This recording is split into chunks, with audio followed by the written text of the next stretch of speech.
The topic in this video is preparation of school timetable.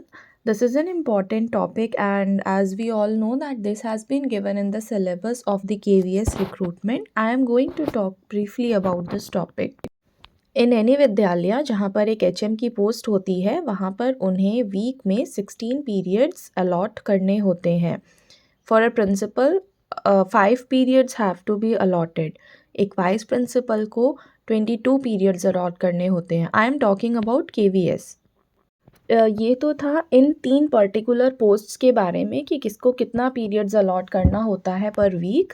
बाकी subjects का मैं अगली स्लाइड में share I will talk about it. और अभी 4th to 9th पॉइंट में I am going to tell you कि एक KV में कब एक टीचर को आप अपॉइंट कर सकते हैं, किन कंडीशंस में अपॉइंट कर सकते हैं. First of all, let's look at point number 4 which talks about the art education teacher. जिस KV में क्लास 1 to 10th रनिंग होगी और वहाँ पे एटलीस्ट 1 सेक्शन का वो स्कूल है तो वहाँ पर एक आर्ट एजुकेशन टीचर को अपॉइंट करना है. आर्ट एजुकेशन का ग्रेड होता है TGT, train graduate teacher. Look at number 5th, TGT PNHE. KV में जो जिसे आप यूजुअली PET बोलते हैं या स्पोर्ट्स टीचर बोलते हैं उनका डेजिग्नेशन है TGT physical and health education PNHE. और साथ ही एक और होते हैं TGT WE का फुल फॉर्म होता है वर्क एक्सपीरियंस. इन दोनों ही पोस्ट को कब सैंक्शन किया जाएगा? अगर विद्यालय में 1st to 8th class running है, कोई KV है जिसमें 1st to 8th क्लासेस चल रही हैं, एक सेक्शन का स्कूल है, तो वहाँ पर एक TGT PNHE को भी अपॉइंट किया जाएगा और एक TGT वर्क एक्स को भी अपॉइंट किया जाएगा. अगर अभी वहाँ 8th क्लास नहीं है, उससे कम क्लासेस चल रही हैं, तो इन दोनों पोस्ट्स को अपॉइंट नहीं किया जाएगा. Now let's talk about the librarian. जिस KV में भी क्लास 6th से क्लासेस रनिंग है, सिर्फ 6th हो या 6th 7th 8th हो या अप टू 10th या 12th हो, वहाँ पर एक लाइब्रेरियन की पोस्ट भी अब रहती है और आपको लाइब्रेरियन को अपॉइंट करना होता है. 7th point, yoga teacher. Yoga teacher की भी पहले पोस्ट होती थी बट अब वो डिसकंटिन्यू कर दी गई है. जो पुराने अपॉइंटेड हैं वो तो कंटिन्यू करेंगे टिल देयर रिटायरमेंट, लेकिन फ्रेश अब कहीं भी आपको योगा टीचर का रिक्रूटमेंट नहीं देखने को मिलेगा. This post has been discontinued. अब इसमें सिर्फ कॉन्ट्रैक्चुअल पोस्ट बची है. लुक एट पॉइंट 8th और 9th. यहाँ पे 2 प्रिंसिपल की बात की गई है. एक ग्रेड 1 प्रिंसिपल होते हैं और एक ग्रेड 2 प्रिंसिपल होते हैं. ग्रेड 1 यूजुअली वो होते हैं जो डायरेक्ट एग्ज़ाम देकर आते हैं. ग्रेड 2 वो होते हैं जो over the time vice principal से प्रमोट होके प्रिंसिपल एज प्रिंसिपल फंक्शन कर रहे हैं. तो जो विद्यालय KV up to 8th class ही अभी तक है या उससे कम क्लासेस में है, वहाँ पर आप प्रिंसिपल के लिए जो ग्रेड 2 प्रिंसिपल है उनको अपॉइंट कर सकते हैं. और जो 9th ऑनवर्ड्स KV रनिंग है वहाँ पर आप ग्रेड 1 प्रिंसिपल को अपॉइंट करेंगे. ये सब बहुत छोटी छोटी बातें हैं जो एग्ज़ाम्स में डेफिनेटली आ जाती हैं और हम इन चीज़ों को इग्नोर कर देते हैं. तो मेरा फोकस हमेशा यही रहता है कि मैं ऐसे पॉइंट्स के नोट्स बनाऊं जो एग्ज़ाम ओरिएंटेड हों, जिनका आप क्वेश्चन आपको वहाँ पे मिल सकता है. Now let us have a look कि कैसे क्लासेस 1 to 5 में पीरियड्स को सब्जेक्ट वाइज डिस्ट्रीब्यूट करा गया है. This is very important. यहाँ से क्वेश्चंस ज़रूर फॉर्म हो सकता है. सबसे पहले late us have a look eight English. अच्छा, एक और बात है कि ये जितना भी है ये 5 डेज़ का टाइम टेबल है, मंडे टू फ्राइडे. जो सैटरडे है वो केंद्रीय विद्यालय संगठन में फ़न डे होता है जहाँ पर फ़न एक्टिविटीज़ होती हैं. तो जो भी टाइम टेबल प्रिपेयर किया जाता है वो सिर्फ 5 डेज़ के लिए होता है. हर डे 8 पीरियड्स होते हैं, तो 5 मल्टीप्लाइड बाय 8 बिकम्स 40 पीरियड. तो ये जितना भी टेबल आपको यहाँ पर शो करेगा that will add up to 40 periods. Classes 1 to 5 में 4 मेन सब्जेक्ट्स होते हैं, इंग्लिश, हिंदी, मैथमेटिक्स, EVS. चारों में 6 पीरियड्स आपको वीकली देने होते हैं. तो यूजुअली क्या होता है, हर दिन एक एक पीरियड रहता है और इन 5 दिन में से किसी एक दिन ब्लॉक पीरियड दिया जाता है. ब्लॉक यानी 2 पीरियड्स लगातार एक साथ. Now comes the work education. Work education usually, अगर आपको नहीं पता है तो बता दूँ, this is socially useful productive work. कोई भी ऐसा काम आपको बच्चों को कराना है जो कि उनको सोशली यूज़फुल प्रोडक्टिव, यानी उनकी सोशली प्रोडक्टिविटी को इंक्रीज़ करे। आप क्राफ्ट वर्क करा सकते हैं, पॉटरी वर्क करा सकते हैं, स्टिचिंग निटिंग करा सकते हैं, गार्डनिंग करा सकते हैं, कोई भी ऐसा काम।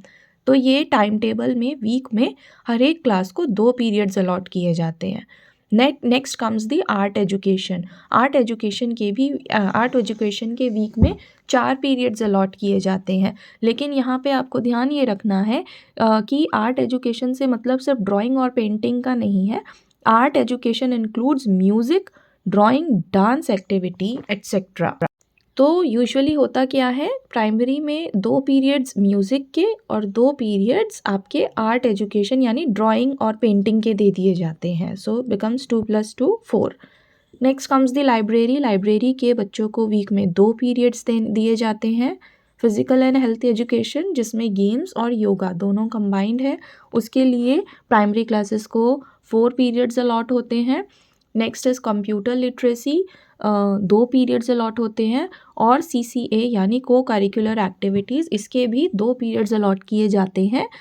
CCA के अंडर हमारा स्काउट्स गाइड प्राइमरी में जिसे कब्स और बुलबुल जानते हैं, इनके नाम से जानते हैं, आपकी क्लब एक्टिविटीज़, ये सब इंक्लूडेड होती हैं। तो अगर आप इन सबको ऐड करेंगे नंबर ऑफ़ पीरियड्स को, तो ये हो जाएगा टोटल 40।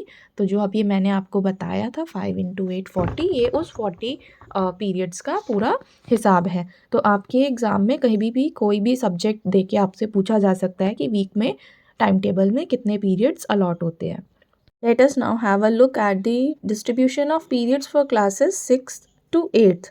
इसमें इंग्लिश और हिंदी को 6 पीरियड्स अ वीक अलॉट होंगे। लैंग्वेज, जो हमारी 3rd लैंग्वेज है, दैट विल बी संस्कृत, या फिर अगर कोई फॉरेन लैंग्वेज स्कूल में पढ़ाई जा रही है उसको 3 पीरियड्स अ वीक अलॉट होते हैं। मैथमेटिक्स में there have to be 7 periods. Science में there have to be 6 periods. Social science के लिए once again 6 periods. Work education के लिए, वर्क एजुकेशन अभी मैंने आपको समझाया था, what is work education, 2 periods a week. Art education 3 periods per week. Physical and health education which includes games and yoga both, उसके लिए there have to be 4 periods. Co-curricular activities which mean CCA, again 2 periods a week जैसे primary में था। Computer literacy के लिए भी 2 periods जैसे primary में था। लाइब्रेरी के लिए there has to be 1 period per week, so that makes a total of 48 periods. 48 कैसे आया, इनका फंडे नहीं होता है, सैटरडे को भी देयर आर 8 पीरियड्स, तो 6 days into 8 periods which makes it 48। अच्छा, यहाँ पर एक नंबर 12 पर दिया है life skill, value education and gender sensitivity. इसके लिए कोई अलग से पीरियड नहीं अलॉट करना है। अकॉर्डिंग टू KVS नॉर्म्स इसको अपनी क्लास टीचिंग में ही इंक्लूड करना है। मतलब आप बच्चों को जेंडर सेंसिटिविटी पर कोई अलग से लेक्चर नहीं देंगे। आपकी जो टीचिंग हो रही है क्लास में, वहाँ पे आपका ट्रांजैक्शन ही ऐसा होना चाहिए कि बच्चों को जो जेंडर सेंसिटिविटी है उसकी वैल्यूज़ उनके अंदर इनकलकेट हो। सिमिलरली जो भी आप वैल्यूज़ उनमें डालना चाहते हैं वो सब थ्रू योर टीचिंग उन्हीं पीरियड में इंटीग्रल पार्ट हो। ऑल्सो मास PT जो है वो प्राइमरी और सेकेंडरी दोनों के लिए मॉर्निंग असेंबली में इंक्लूड करनी है। अगर आप लास्ट एकदम नोट देखेंगे, mass PT to be arranged as a part of morning assembly, new PT exercises can be taken up for few minutes as warm up in games period. Usually हर आपको KV में यही मिलेगा, morning में मास PT take up करी जाती है as a warm up exercise. Now let us have a look at this annexure.